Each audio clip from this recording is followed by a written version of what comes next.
നമസ്കാരം. ശ്രീനാരായണ ഗുരു open university MA history ക്ലാസ്സുകളിലേക്ക് പ്രിയ വിദ്യാർത്ഥികൾക്ക് സ്വാഗതം. ജെൻഡർ ഇൻ ഇന്ത്യൻ ഹിസ്റ്ററി എന്ന പേപ്പറിലെ സെക്കൻഡ് ബ്ലോക്കിലെ സെക്കൻഡ് യൂണിറ്റ് ആണ് നമ്മളിപ്പോൾ ഡിസ്കസ് ചെയ്യുന്നത്. യൂണിറ്റിന്റെ പേര് ലേബർ അണ്ടർ പാട്രണേജ് എന്നാണ്. അപ്പോൾ ഇവിടെ നമുക്ക് സ്ത്രീകളുടെ പലതരത്തിലുള്ള തൊഴിലുകൾ, അവരേർപ്പെട്ടിട്ടുള്ള പലതരത്തിലുള്ള തൊഴിലുകൾ, അത് എങ്ങനെയാണ് സ്ത്രീകളുടെ പദവി, പിൽക്കാലത്ത് സ്ത്രീകളുടെ പദവി നിർണയിച്ചത് തുടങ്ങിയ കാര്യങ്ങളാണ് ഇവിടെ നമ്മൾ പരിശോധിക്കുന്നത്. ഇവിടെ നമ്മൾ ആദ്യമായിട്ട് ഡിസ്കസ് ചെയ്യുന്ന point temple woman and work എന്ന ഒരു ഭാഗമാണ്, അതായത് ക്ഷേത്ര സ്ത്രീകളും അവരുടെ തൊഴിലും.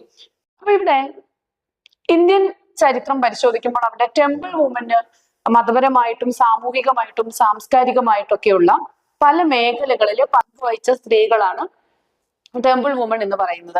അപ്പൊ ഇവരിലെ പ്രധാനപ്പെട്ട ഒരു വിഭാഗമാണ് നമുക്കറിയാവുന്ന ദേവദാസികൾ. ഈ ദേവദാസികൾ എന്ന് പറഞ്ഞാൽ അവർ ദേവന്മാർക്ക് വേണ്ടി സമർപ്പിക്കപ്പെട്ട ജീവിതം, നൃത്തവും സംഗീതവും ഒക്കെയാണ് അവരുടെ പ്രധാന, ദേവനെ പ്രീതിപ്പെടുത്തുക എന്നുള്ളതാണ് അവരുടെ പ്രധാനമായിട്ട് ഒരു ജീവിതോപാസന എന്ന് പറയുന്നത്. അപ്പൊ ഈ ദേവദാസി സിസ്റ്റത്തെ കുറിച്ച് നമ്മുടെ അടുത്ത ടോപ്പിക്കിൽ, ഇതേ യൂണിറ്റിൽ അടുത്ത ടോപ്പിക്കിൽ വളരെ വിശദമായിട്ട് ഡിസ്കസ് ചെയ്യുന്നുണ്ട്. സോ ഞാൻ ആ ഭാഗത്തേക്ക് ആ ഒരു സമയത്ത് കടക്കാം. നമ്മളിവിടെ ഡിസ്കസ് ചെയ്യുന്നത് ക്ഷേത്രങ്ങളുടെ സാമ്പത്തിക സാംസ്കാരിക ജീവിതത്തില് ഈ ടെമ്പിൾ വുമണിന് പ്രത്യേക റോൾ ഉണ്ടായിരുന്നു.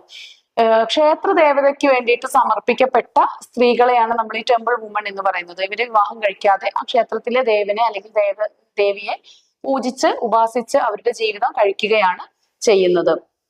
ഇവർ പലതരത്തിലുള്ള കലകളിലൊക്കെയാണ് അവർക്ക് ട്രെയിനിങ് ലഭിക്കുന്നത്.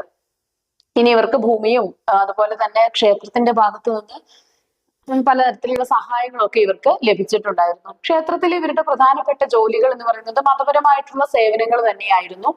ദൈനംദിന പൂജകളിലൊക്കെ സഹായിക്കുക, അതുപോലെ തന്നെ ഉത്സവങ്ങളിലും മറ്റു ചടങ്ങുകളിലും ഒക്കെ സഹായിക്കുക, പങ്കെടുക്കുക, ദേവനെ സ്തുതിച്ചുകൊണ്ടുള്ള സ്തുതി കീർത്തനങ്ങൾ ചൊല്ലുക തുടങ്ങിയ ജോലികളായിരുന്നു ഇവർക്ക് ഏൽപ്പിച്ചിരുന്നത്. അതുപോലെ കലാപരമായിട്ടുള്ള മറ്റു പ്രവർത്തനങ്ങളും ഇവർക്ക് ഏൽപ്പിക്കപ്പെട്ടിരുന്നു. ശാസ്ത്രീയമായിട്ട് നൃത്തങ്ങള്, സംഗീത പരിപാടികൾ സംഘടിപ്പിക്കുക, പല നൃത്ത രൂപങ്ങളും ഈ ദേവദാസികളിൽ നിന്ന് മോഹിനിയാട്ടം ഒക്കെ പോലെയുള്ള നൃത്ത രൂപങ്ങളൊക്കെ തന്നെ വികാസം പ്രാപിച്ചത് ഇത്തരം ദേവദാസികളിൽ നിന്നും അല്ലെങ്കിൽ ടെമ്പിൾ വുമണിൽ നിന്നാണ്. ഇതിന്റെ ഒരു സാംസ്കാരിക സംഭാവന എന്ന് പറയുന്നത് സംഗീതത്തിന്റെയും ഒക്കെ നൃത്തത്തിന്റെയും ഒക്കെ വളർച്ചയിലെ ഇവരുടെ പങ്ക് വളരെ വലുതായിരുന്നു. കൂടാതെ ക്ഷേത്രത്തിന്റെ വികസന കാര്യങ്ങളിലും ഇവരുടെ സംഭാവന വളരെയേറെ സഹായകമായിട്ടുണ്ട്. ഇത് നമ്മൾ നോക്കുന്നത് ഇവരുടെ സാമൂഹിക സ്ഥാനം, ഈ ടെമ്പിൾ വുമണിന്റെ സാമൂഹിക സ്ഥാനത്തെ കുറിച്ചാണ്. ആദ്യകാലങ്ങളിൽ ക്ഷേത്രത്തില് സമൂഹത്തില് വളരെ ബഹുമാനം കൽപ്പിക്കുന്ന ഒരു ജോലി തന്നെയായിരുന്നു ടെമ്പിൾ വുമണിന്റെ, ദേവദാസികളുടെയൊക്കെ ജോലി എന്ന് പറയുന്നത്. അപ്പൊ ഇവർക്ക് സ്വത്തുവകകൾ കൈവശം വെക്കാനും അതുപോലെ തന്നെ ദാനങ്ങൾ സ്വീകരിക്കാനും ദേവദാനം ഒക്കെ സ്വീകരിക്കാനും ഒക്കെയുള്ള അവകാശം ഉണ്ടായിരുന്നു. പിന്നീട് അവരുടെ രാഷ്ട്രീയ സാമൂഹിക പശ്ചാത്തലമൊക്കെ മാറി വന്നതോടുകൂടി ഇവരുടെ പൊസിഷൻ വളരെ ഡിറ്റീരിയറേറ്റ് ചെയ്തു പോയിട്ടുണ്ട്. വളരെ മോശമാകുന്ന ഒരു സാഹചര്യം ഉണ്ടായി. ഒരുപാട് പാർശ്വവൽക്കരണവും ചൂഷണവും ഒക്കെ ഇവര് സഹിക്കുന്ന ഒരു സാഹചര്യം ഉണ്ടായി. ഈ ചരിത്രപരമായിട്ട് ഇതിന്റെ ഒരു പ്രാധാന്യം എന്ന് പറയുന്നത് ഇന്ത്യൻ നൃത്ത സംഗീത പാരമ്പര്യത്തിന്റെ സംരക്ഷകരായിരുന്നു യഥാർത്ഥത്തിൽ ഈ ക്ഷേത്ര സ്ത്രീകൾ. അപ്പൊ ഇവരുടെ ക്ഷേത്രങ്ങളുടെ സാംസ്കാരിക ജീവിതത്തില് അവര് നിർണായകമായിട്ടുള്ള പങ്ക് വഹിച്ചിട്ടുണ്ട്. ദേവദാസികൾ ഉൾപ്പെടുന്ന ക്ഷേത്ര വനിതകൾ സ്ത്രീകളുടെ തൊഴില്, മതം, ലിംഗം, അധികാരം തുടങ്ങിയ ഇതൊക്കെ തമ്മിലുള്ള ബന്ധം പഠിക്കാൻ നമുക്ക് ഈ ഒരു ക്ഷേത്രങ്ങളുടെ ചരിത്രം പഠിച്ചാൽ മതിയാവും. നമ്മള് പെക്യൂലിയർ ആയിട്ട് ദേവദാസി സിസ്റ്റത്തെ കുറിച്ച്, ദേവദാസികളെ കുറിച്ചാണ് ഡിസ്കസ് ചെയ്യുന്നത്.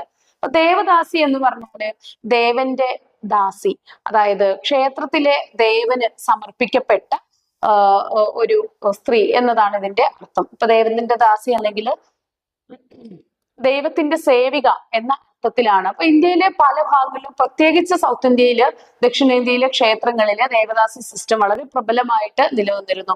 ഈ ദേവദാസി സമ്പ്രദായത്തിന്റെ ഒരു ഉത്ഭവം എന്ന് പറയുന്നത് പുരാതന കാലത്തും മധ്യകാലത്തും ക്ഷേത്രങ്ങളിലെ അല്ലെങ്കിൽ ക്ഷേത്ര കേന്ദ്രീകൃതമായിട്ടുള്ള സമ്പദ് വ്യവസ്ഥയാണ് നിലനിന്നിരുന്നത്, അല്ലെ?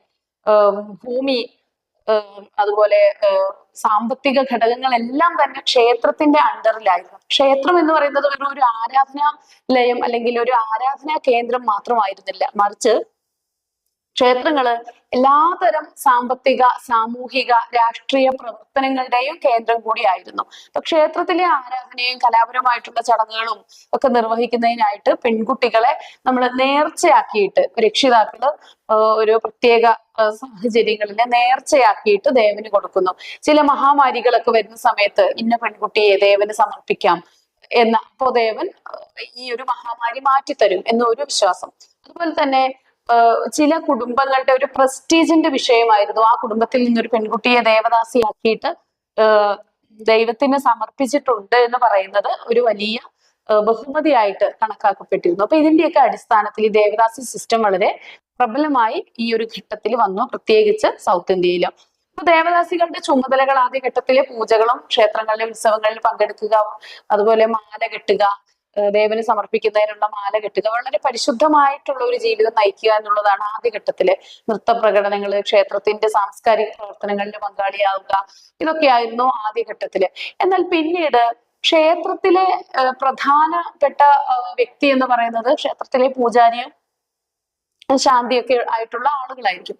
അപ്പൊ ഇവര് ഒരു ബ്രാഹ്മണ മേധാവിത്വത്തിന്റെ ആ ഒരു ഘട്ടത്തില് ഈ ദേവദാസികള് ദേവന്റെ ദാസി എന്നതിന് പകരം ക്ഷേത്രത്തിലെ പ്രധാന പൂജാരിമാരുടെ ഒക്കെ ദാസിയായിട്ട് ജീവിക്കേണ്ട ഒരു സാഹചര്യം വന്നു.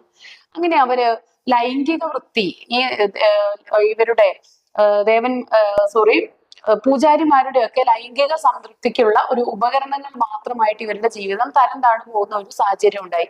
ചിലർക്കൊക്കെ ഭൂമിയും വിദ്യാഭ്യാസവും ഒക്കെ ലഭിച്ചിരുന്നെങ്കിലും മറ്റു ചില വിഭാഗം ആളുകള് ദേവദാസിമാര് വെറും ഉപകരണങ്ങളായിട്ട്, ലൈംഗിക ഉപകരണങ്ങളായിട്ട് അവരെ ഉപയോഗിച്ചിരുന്നു. കാലക്രമേണ ഈ ക്ഷേത്രങ്ങളുടെയൊക്കെ സാമ്പത്തിക സ്ഥിതിയൊക്കെ കുറഞ്ഞു. അതായത് അതിന്റെ കാരണം എന്ന് പറയുന്നത് നമ്മുടെ സൗത്ത് ഇന്ത്യയില് മൂവേന്തന്മാരുടെ ഭരണമുണ്ട്, അല്ലെ, ചോള പാണ്ഡ്യന്മാരുടെ ഭരണമുണ്ട്.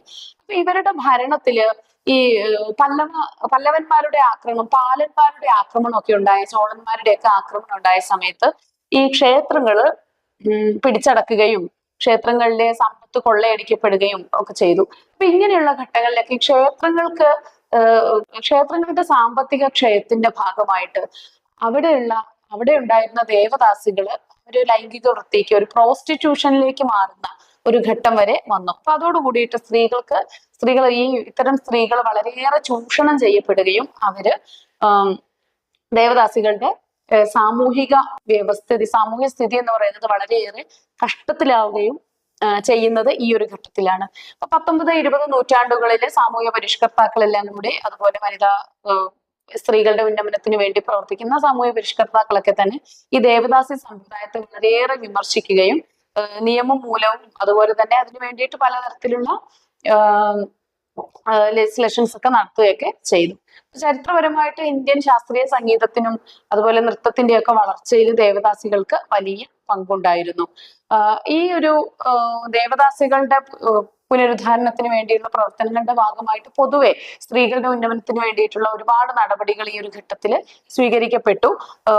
അപ്പോ നമുക്ക് പുനർവിവാഹം, അതുപോലെ വിധവകളുടെ പുനർവിവാഹം, ഇങ്ങനെയുള്ള കുറെ കാര്യങ്ങൾ ഈ ഒരു ഘട്ടത്തിൽ നടത്തി. എന്ന് വെച്ചാല് സ്ത്രീകളുടെ സമഗ്രമായിട്ടുള്ള പുരോഗതിക്ക് വേണ്ടിയിട്ടുള്ള പ്രവർത്തനങ്ങളും ഈ ഒരു ഘട്ടത്തിൽ നടക്കുന്ന ഒരു സാഹചര്യം ഉണ്ടായിട്ടുണ്ട്.